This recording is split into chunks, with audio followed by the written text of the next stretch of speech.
Brasil de tanto fisiologismo, de tantos conchavos e falcatruas, quase que vemos desvirtuado um pequeno trecho da maravilhosa prece de Francisco de Assis, quando ele diz: é dando que se recebe. Em oportunidade anterior, nós examinamos aqui em nosso programa que o bem só faz bem, muito bem, aliás, para quem recebe, talvez principalmente para aquele que é o agente ativo, para aquele que pratica aquele ato bondoso.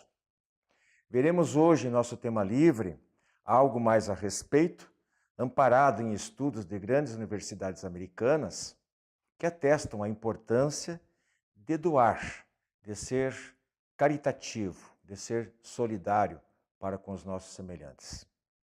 Uma das conclusões que os cientistas chegaram foi de que existe uma relação direta entre a prática do bem e a longevidade. Isso mesmo, vida mais longa para aqueles que ajudam o próximo. Vocês sabiam que apenas a exibição de um filme ou um documentário sobre a Madre Teresa de Calcutá foi capaz de aumentar os anticorpos, melhorando o sistema imunológico dos espectadores deste filme?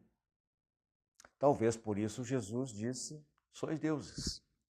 O que ele quis dizer exatamente com isso? Jean Kulcheski explica.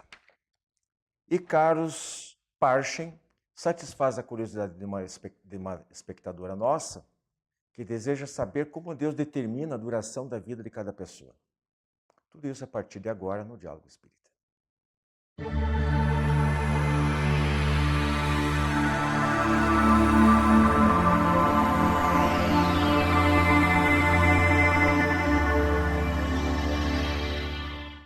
Amigos do Diálogo Espírita, nós estamos iniciando nosso tema livre de hoje, aqui na companhia da Rose Heidman e do Carlos Augusto Parchen, e nós vamos falar sobre o tema dando que se recebe.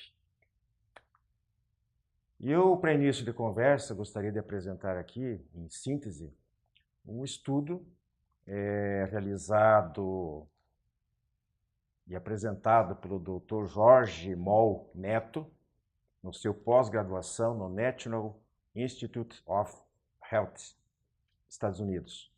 E ele descobriu que o sistema de recompensas do cérebro, isto é, as áreas que reagem a certos estímulos externos e detectados por ressonância magnética, é maior quando há a sensação de maior doação. Detalhando um pouquinho, se o indivíduo trabalha a ideia de receber dinheiro, há atividade em uma determinada área do cérebro. Se implica a ideia de doar, mas sem ônus, ou seja, uma doação não custosa, poderíamos pensar aí, talvez em uma forma só de uma conversa, de uma ajuda qualquer, de uma informação, né, de um passe na casa espírita, mas não envolve dinheiro, a área do cérebro aumenta, é mais ampla. Mas se a sugestão de doação for custosa, ou seja, envolver valores pecuniários, a área aumenta ainda mais. Eu queria ver aqui com vocês o que vocês deduzem desse, trazendo da nossa, sempre tentando estabelecer uma conexão com o conhecimento espírita, quando a gente fala lá que fora da caridade não há salvação, é a nossa grande bandeira, como é que dá para juntar essa informação desse estudo e o aprendizado da doutrina espírita? Nós temos até no Evangelho segundo o Espiritismo, né, a citação. O rico que dá do que lhe sobra não tem tanto mérito perante a lei de Deus. Como é que esse mérito se reflete? Na própria reação natural de euforia, de alegria que a pessoa sente no praticar o bem. Aquele que dá de forma custosa, isso é, faz um esforço, lhe custa aquilo que ele partilha, ele dá com mais sacrifício, ele tem uma recompensa imediata até no seu sistema límbico no cérebro, porque a sua organização reage de forma positiva. O seu espírito, provavelmente, assimila energias da esfera mais alta porque ele deu com abnegação. E isso se reflete através do perispírito no corpo físico, produz neuropeptídeos e todo o seu organismo reage positivamente. Parte, quer acrescentar Bom, nessa pesquisa alguma coisa? nessa questão mesmo, é evidente que o cérebro trabalha com recompensa. Quando você se sente mais feliz pelo que você fez, e quanto mais você doa a felicidade, eu acho que é diretamente proporcional, te deve realmente aumentar o prazer. Isso que a Rose colocou, na verdade, a doação, ela sempre nos é prazerosa quando estamos doando do que nos faz falta efetivamente, porque o supérfluo é quase que uma obrigação doar, não é? Mas aquilo Não que nos custa faz nada, falta. né? Então, acho que essa questão do custoso é exatamente isso, quer dizer, eu estou tirando de mim para dar ao outro. Isso deve trazer uma alegria incrível e reflete-se no exame de ressonância magnética. Eu coloquei lá no início, na abertura, né? Esse dando que se recebe faz parte, entre muitas citações, mas é um pequeno trechinho da oração de Francisco de Assis. Infelizmente, eu citei lá, inclusive, que aqui no Brasil foi desvirtuada, porque fica aquela sensação de que é aquela troca de interesses baixos, muitas vezes, né? A troca de favores, é aquele sistema espúrio que muitas vezes funciona, principalmente na política do nosso país. E, de certa forma, desvirtuou aquilo que Francisco colocava, que ele dizia que, embora, pelo que eu concluí e concordo plenamente com vocês, quando se faz o bem para alguém, não se deve esperar a recompensa, mas a recompensa é automática, né? É dando que se As leis recebe. de Deus são perfeitas. Não devemos fazer pensando em receber depois, Uhum. mas é o que acontece. Vem, a gente até diz que Deus paga em dobro o que a gente faz pelos outros, né? É lindo, é maravilhoso A isso, né? sensação de completude, né? De satisfação, de finalidade no que se faz. Isso produz em nós energias positivas que nos melhoram a saúde. Então, agora eu tenho uma outra pesquisa aqui da Universidade de Michigan, de 2001. Mas eu acho que 17 anos de intervalo não invalida absolutamente nada do que eles concluíram nesse sentido aqui, porque não O ser trata humano de... não muda tão Não rápido. muda, não, com certeza. E diz o seguinte, que foram estudados centenas de casos durante vários anos. Então não é um estudo isolado, é bastante abrangente. E diz que concluíram que há uma relação direta entre sentir-se útil e longevidade. E agora? Eu acho que isso... Vamos viver bastante fazendo bem aos outros? Você sendo útil de qualquer maneira, você prolonga a sua vida. Sendo útil ou semelhante, muito mais. Porque a Rose abordou no início ali. Nós nos ligamos com energias positivas. Nós nos ligamos com energias que ressonam no universo de uma maneira melhor, à medida que nós nos tornamos útil. Porque útil é produzir um trabalho para a sociedade, para a humanidade, para alguém. Isso é ser útil. E isso nos liga com energias positivas. E ligando com energias positivas, reequilibra nossos centros de força e, portanto, reequilibra o nosso organismo físico também. Há uma relação direta, a própria ciência evoluiu muito nesses estudos. A pessoa que abandona sua utilidade no mundo fica depressiva, né? Muitas vezes é levada ao suicídio. Aquela que se sente útil tem prazer em viver. Só antes da Rose continuar, eu gostaria de fazer para deixar Quem disse que eu vou continuar? mais claro para os nossos telespectadores, que o Parche falou em centros de força. Isso aí é um conceito, inclusive, estudado pelas religiões orientais, pelos filósofos e tal. Centros de força são realmente o que ele disse. São centros, são fulcros energéticos, geralmente localizados no corpo perispiritual ou no corpo espiritual. E correspondem no corpo físico aos chamados chakras. Então, os chakras são centros nervosos, né? Em vários locais do corpo, são os principais, os secundários, e os centros de força estão localizados no corpo espiritual. Rose, ainda você quer acrescentar alguma coisa? Longevidade aí? Só lembrar que, às vezes, né, o fato de termos uma vida mais curta não significa que ela não foi produtiva e útil. Apenas me ocorreu enquanto você falava. Às vezes, a necessidade que temos daquela experiência terrena se esgota, né? Há um certo planejamento reencarnatório e se esgota ao final de um período e a gente parte jovem ainda porque concluiu as tarefas. Mas, no geral, né, se temos uma proposta de uma vida mais longa, certamente será mais produtiva, mais completa, se prolongará até o momento possível se nós tivermos essa sensação de utilidade, de pertencimento, essa conexão com as energias superiores da vida que o trabalho dá. Inclusive depois no nosso quadro derradeiro do programa, o Parche vai falar no Espiritismo Responde sobre longevidade também, né? Sobre a determinação do tempo de vida. E foi bem colocado você, não Não é porque estamos numa faixa etária mais ou menos, não, né?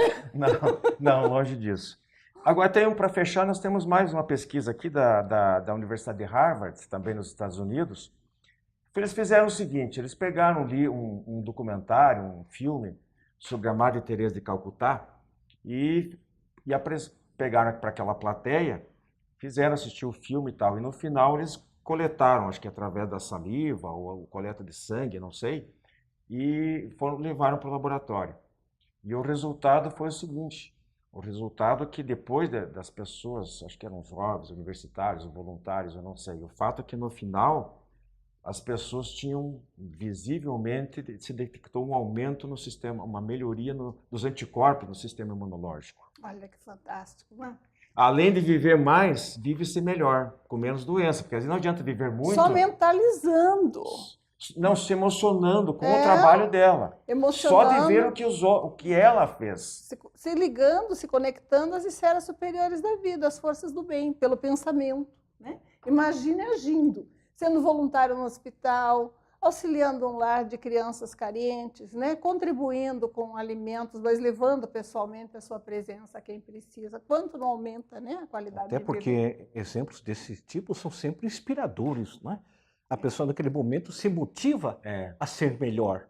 E isso já garante um bem-estar muito maior no corpo.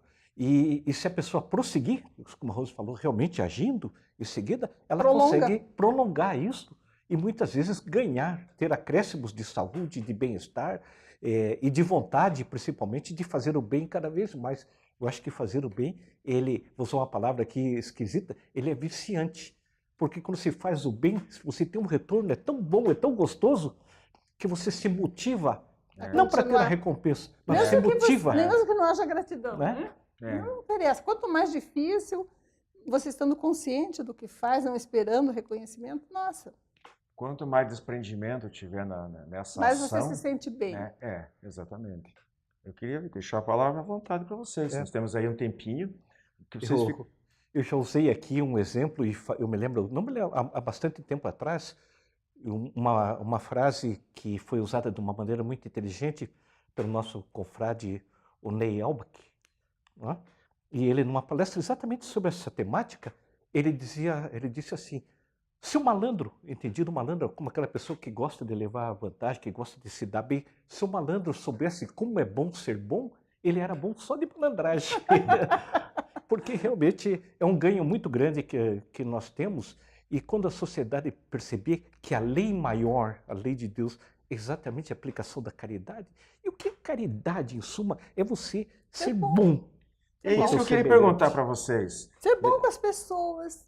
O que é a caridade? Né? Porque muita gente pensa que caridade é só dispêndio de recurso financeiro. Né? Doação, ou em objetos, etc. Mas a caridade, o sentido da caridade vai bem além disso. Né? Dizem que as pessoas precisam mais de um ombro amigo, às vezes, de um ouvido, de uma palavra de entendimento, não de discursos prontos, do que de um telhado sobre a cabeça. O irmão Vicente Dias, um espírito que atende no trabalho de fluidoterapia no Luz Eterna, quando eu era adolescente ainda, me lembro, que no grupo de jovens espíritas a gente atendia movimento de favelas, cadastramento. Ele dizia assim, minha filha, a gente quando precisa ajuda e pede a Deus que nos socorra, nós somos como um copo cheio de água. Nossa água não é muito límpida não, porque a gente está com problemas, é meio turva, mas está cheio. Se a bondade divina nos socorrer, ela vai derramar a água pura em cima da nossa água turva. E o que acontece quando você põe água num copo cheio? Derrama, não entra, não tem espaço. Então, para que a gente tenha espaço para receber a ajuda divina nas nossas necessidades, nós precisamos derramar do nosso copo de água, repartindo com os outros, para termos o merecimento e aqueles que nos amam terem a oportunidade e a permissão de nos auxiliarem nas nossas necessidades também. E nós temos que nos lembrar, o Espiritismo traz isso, nós temos muitos amigos que não são espíritas, mas são simpatizantes. A questão energética não é só uma questão do Espiritismo, né? O Wilson colocou bem o centro de forças, essa questão, mas a energia é uma realidade, a energia psíquica, né? A energia do corpo, a energia da mente. E sempre que nós estamos sendo úteis, em todos os sentidos, especialmente praticando o bem, e a aplicação do bem aqui na Terra é a aplicação de caridade, nós nos sintonizamos com energias melhores e nos equilibramos. Eu vejo muitas pessoas que sofreram grandes perdas, grandes problemas, grandes dores e que estão, vamos falar assim, no fundo do poço e se reabilitam completamente na prática do bem, no ser útil, no servir, Trabalho no direcionado. amar, no trabalhar, e de repente você vê aquela pessoa radiante, apesar de todo o sofrimento que ela passou. Eu não sei se é do Chico Xavier ou de algum mentor espiritual. Tem uma frase que eu gosto muito, que diz o seguinte: quem enxuga lágrimas alheias não tem tempo de chorar. É o que acontece, que a pessoa acaba esquecendo de si mesma e vive para os outros. É difícil a gente chegar nesse estágio, mas a gente consegue. E ser solidário, você nunca é solitário. Também. Meus amigos, nosso tema livre de hoje fica por aqui. Daqui a pouquinho a gente volta com mais as demais atrações do programa de hoje.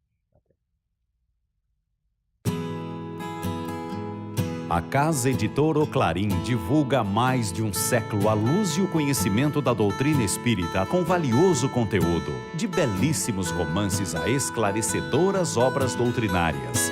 Conheça, divulgue e compartilhe a lucidez do Espiritismo. Casa Editora O Clarim.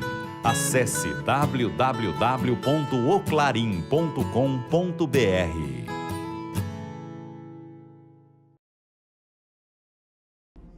As encadernações da revista Ser Espírita, um acervo para o presente e para o futuro.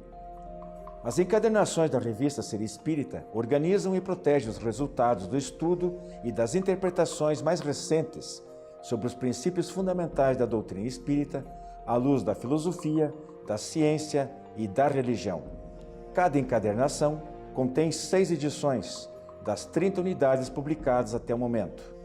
Você agora pode adquirir a coleção da revista Ser Espírita, contatando www.livrariaserespirita.com.br.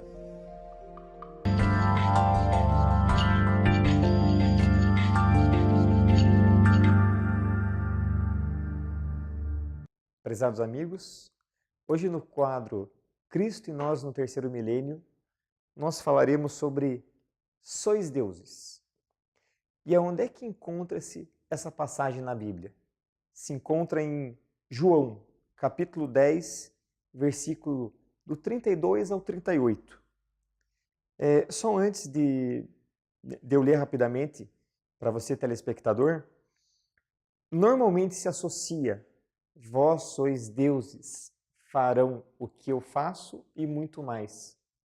São 2 frases ditas em 2 contextos completamente diferentes, que normalmente se associa ao mesmo contexto. Mas não. A primeira parte, vós sois deuses, é o que a gente vai estudar agora.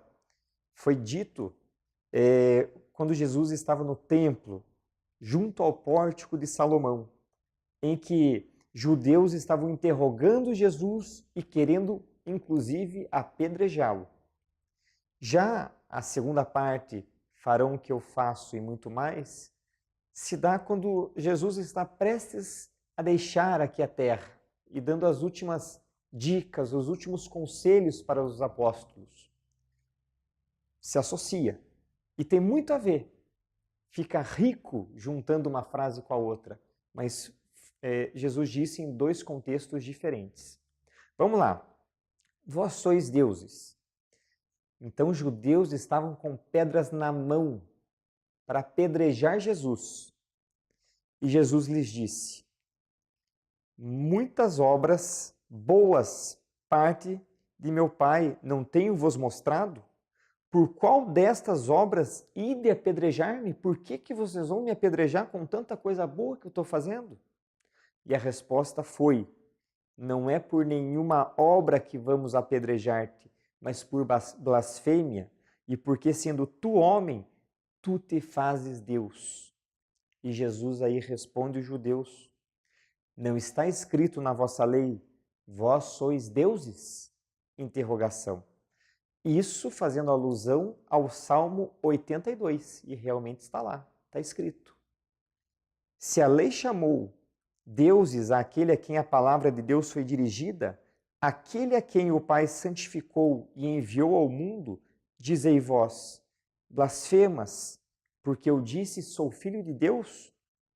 Se não faço as obras de meu Pai, não me acrediteis, mas se as faço, embora não me creais a mim, creia nas obras, para que entendais e saibais que o Pai está em mim e eu estou no Pai. É uma passagem riquíssima. Primeiro ponto que a gente deve pegar dessa passagem: sois deuses. Nós temos a centelha divina dentro de nós e precisamos despertar essa centelha divina. É lógico que, dizendo isso, Jesus não quis dizer que a criatura se igualará ao Criador. Isso jamais. Mas ele quis dizer que nós temos muito potencial e podemos fazer uma revolução em nossas vidas se assim nós quisermos. Tudo vai do nosso esforço e da nossa vontade, porque potencial a gente tem. O segundo ponto dessa passagem é que as nossas obras falam por nós. E o que a gente está fazendo hoje? Nós somos figueiras secas ou somos figueiras que estão produzindo? Porque é ensinado para a gente, devemos produzir sempre, mesmo quando não é estação de figo, quando não é tempo de figo. A nossa produção tem que ser contínua, seja nos bons momentos da vida, seja nos maus momentos. Nós não podemos fazer o bem apenas por interesse e conveniência. Temos que fazer sempre. Como estão as nossas obras? Elas falam por nós.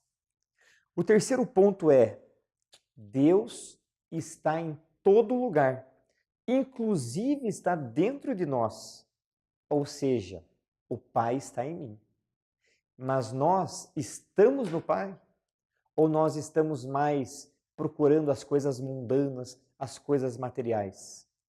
E isso é de profunda reflexão. O Pai está em mim e eu estou no Pai? Então, gente, mudemos, façamos a nossa reforma íntima e busquemos estar no Pai, despertar a centelha divina dentro de nós e fazer com que as nossas obras falem por nós. Muita paz a todos.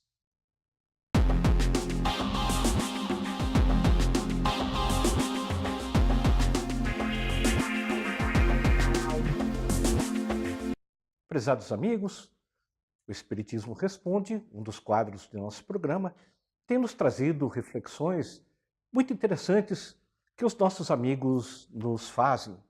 Há uma pergunta muito interessante que vamos tratar hoje. Como Deus determina o tempo que cada pessoa vai viver? Bom, primeiro é preciso que nós coloquemos que Deus fez as suas leis, as leis do universo, as leis naturais, de uma maneira muito perfeita. Ou seja, elas regem o universo e são suficientes por si só. O que quer dizer suficiente por si só? Elas fazem com que as coisas ocorram no universo como um todo da maneira que tem que ocorrer. Então não há necessidade que Deus se preocupe individualmente com cada fato da natureza. Na verdade, não há um tempo determinado para a vida de cada indivíduo. Porque se fosse assim, nós teríamos um momento após a morte já determinado, após o nascimento, um X tempo de vida que determinaria a nossa morte. Nós temos sim uma certa flexibilidade, é nos dado um potencial de vida para que nós possamos viver a nossa encarnação. A ciência já nos provou e tem trabalhos irrefutáveis de que podemos prolongar a nossa vida, a nossa longevidade, através de ações corretas, através de atitudes como uma alimentação saudável, como exercício, como bem-estar físico, como bem-estar moral, a prece, a meditação e muitas outras coisas que decididamente prolongam a nossa vida. E tem países que demonstram isso muito claramente. Então, sem sombra de dúvidas, hábitos saudáveis, salutares, podem prolongar nossa vida. Isso já está mais que prolongado. Mas o potencial de vida, ele é determinado como? Ele é determinado pelo nosso potencial genético. Recebemos esse potencial genético em função das experiências, vivências, resgates a que temos que nos submeter nesta encarnação ou na vida em que estamos encarnados. Como o nosso corpo espiritual, se queiram, nosso perispírito, registra tudo aquilo que passamos, tudo que fizemos de erros, tudo aquilo que fizemos de acertos, todos os nossos potenciais positivos e negativos que determinarão a nossa encarnação futura como encarnados. E nesse momento, né, nessa oportunidade que vamos reencarnar, mentores espirituais altamente especializados fazem uma análise disso que está registrado no nosso corpo espiritual e analisam quais necessidades nós teremos que passar ao longo da nossa vida. E aí eles buscam a melhor combinação genética no meio social, econômico, cultural a que estaremos inseridos para que sejamos submetidos àquilo que precisamos passar. Se necessário, esses mentores promovem mesmo alteração genética na célula ovo ou até antes, no espermatozoide e no óvulo, para que aquele embrião venha a ter os potenciais genéticos que necessita, exatamente como são necessários para a melhor forma de aproveitamento da nossa vida.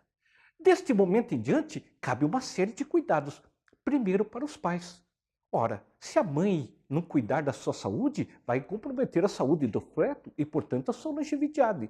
Se ela não cuidar da criança adequadamente, se os pais não trouxerem um bom cuidado, também vão comprometer a saúde futura e também a longevidade da pessoa. Quanto melhor nós cuidarmos do nosso patrimônio físico, maior será a nossa longevidade. Vou usar um exemplo bem material. Se nós abastecemos um determinado carro, enchemos o tanque totalmente, nós temos potencial para fazer uma determinada quilometragem. Se usarmos o carro inadequadamente, acelerando em alta velocidade, fazendo muito desgaste, nós percorreremos uma quilometragem menor. Se dirigirmos de uma maneira tranquila, pausada, como o carro deve ser dirigido, ele fará uma quilometragem maior. Esse é um exemplo bem material do que nós temos do nosso potencial genético. Temos que nos lembrar que as coisas ocorrem pelas leis naturais de uma forma simples, muito mais simples e direta do que pensamos. Muitas vezes nós estamos apenas buscando justificar a nossa falta de cuidado como uma pretensa reencarnação, uma programação reencarnatória. Até a próxima. A editora Espírita ou Clarim é uma das mais antigas e respeitadas do país. Um de seus últimos lançamentos é Ultrassom da Alma, Roteiro para a Renovação, de José Luiz Condota. Perguntas e casos reais da vivência psiquiátrica, escavando as angústias mais profundas do espírito detentor dos sentimentos. Pedidos para oclarim@oclarim.com.br, telefone 16 33 82 1066 ou através do Clube do Livro Espírita em Curitiba, adpr@adpr.org.br e telefone 41 3278 0961.